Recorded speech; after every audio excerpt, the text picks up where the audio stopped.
Hello, I know everybody and their brother is doing a reading exactly like this, but I figured why not?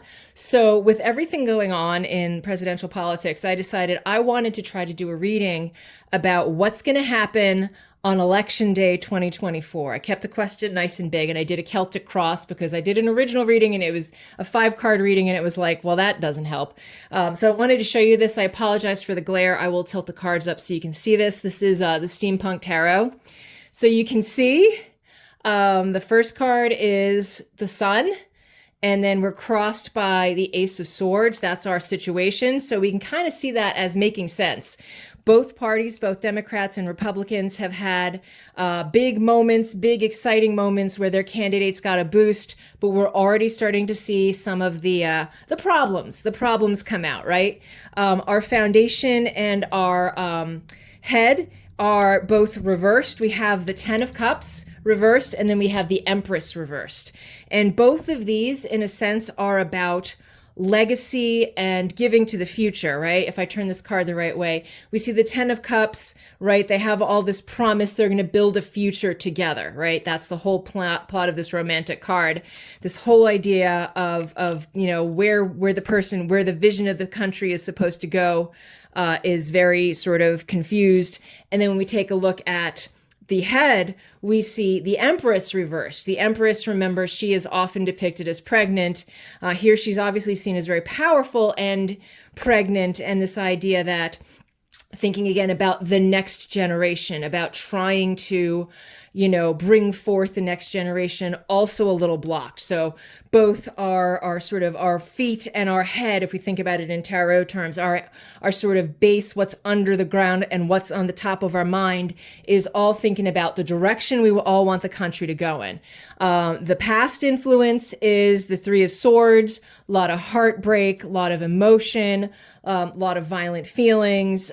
People are feeling betrayed, perhaps by both political parties. Perhaps they feel like they don't really belong anywhere. The future influence, we have another reversed card, the Two of Wands. The Two of Wands is kind of like, I always think about the story in the Bible of Noah. He sends the dove out, right, to see if the flood waters have receded, and he can't do anything. He can just wait and hope and wait and hope and, not really feel anxious, but also not really know how it's going to go out. So we have that, probably leaning a little bit more to anxiety, thinking about sort of the reversal of this, the blocking of this card. People are feeling less hope. And a little bit more anxiety. Well, I'm going to scooch this camera over a little bit. Again, I'm new at this. Okay, so we see in this card, right, which is the self, right, which in this case I was thinking would be the country, the United States of America. We have the world reversed. It's a major arcana card. It's a card about destiny. So there is something big happening in America's sort of destiny. I always think that every country has its own karma, if you will, and America's karma has always been to sort of innovate and bring new things. I think we're going to see something change about America's karma. Don't hold me to this. Do hold me to this. It's a reading. That's what it's for.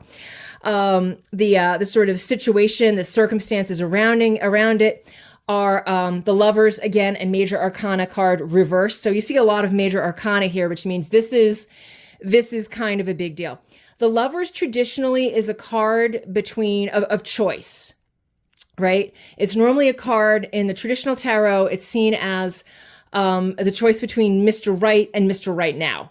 We don't quite see that in this card. We have this woman who's connected to nature and then this man who's connected to technology. And it's kind of this idea of, well, how are we going to make this work? So when we think about this card being reversed, we have people who are very different coming together, trying to collaborate. And we have the question. I always think of reversals as asking a question. If I can't figure out anything else to do with a reversal, like how are we supposed to make this work?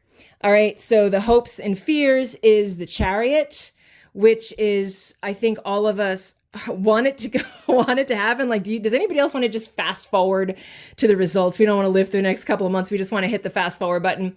But there's also that idea that it can be out of control, right? That it could be feeling a little too fast for some people, that we could have a little too much of one of these horses pulling, the rational versus the irrational, the conscious versus the subconscious.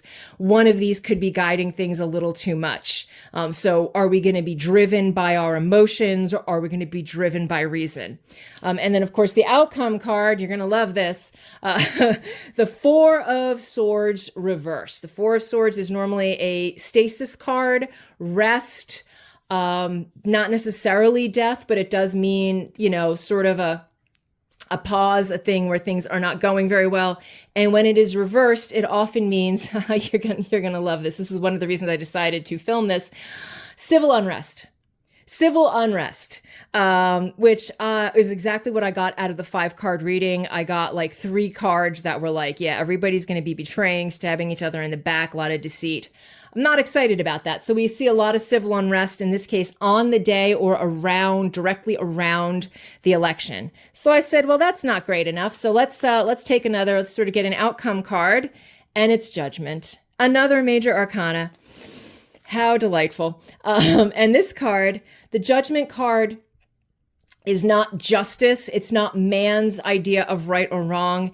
It's sort of, I think about this as sort of pairing with this sort of completing this. This is divine or cosmic justice, right? Judgment is going to happen. Not the end of days kind of stuff, but we're going to get sort of a reckoning, if you will. This is sort of divine justice coming in. Well, that's unsettling. So I did what I sometimes do, which I look at the shadow card, which is the bottom card on the deck when you draw, if you draw off the top. This is generally seen, the way I was taught and how I always view it is, this is the energy that you really don't want to think about. So you've pushed it through the hole to the end of the deck. Oh boy. What was I talking about this whole reading, right? Stabbed in the back. Right now, the 10 of Swords does mean a new life, a new beginning. Like you've hit rock bottom, it can only go up from here. But I'm looking at this in conjunction with this one, the 4 of Swords reverse, meaning civil unrest. And I'm thinking the burning skies. I'm thinking it's going to get real rough out there, friends. And again, this is a positive sign, especially with this one, that it might look bad, but it is a new beginning. The new day is dawning, but it is going to be rough. So friends, protect yourselves, take care of yourselves. I don't even know what to tell you. I can't predict a winner from this. If you found a tarot reader who can predict a winner, please let me know. All I'm getting is basically this is going to be a lot of turmoil. There's going to be a lot of upset. So I don't know if this brought any clarity, but I thought it was worth throwing into the discussion. Thanks.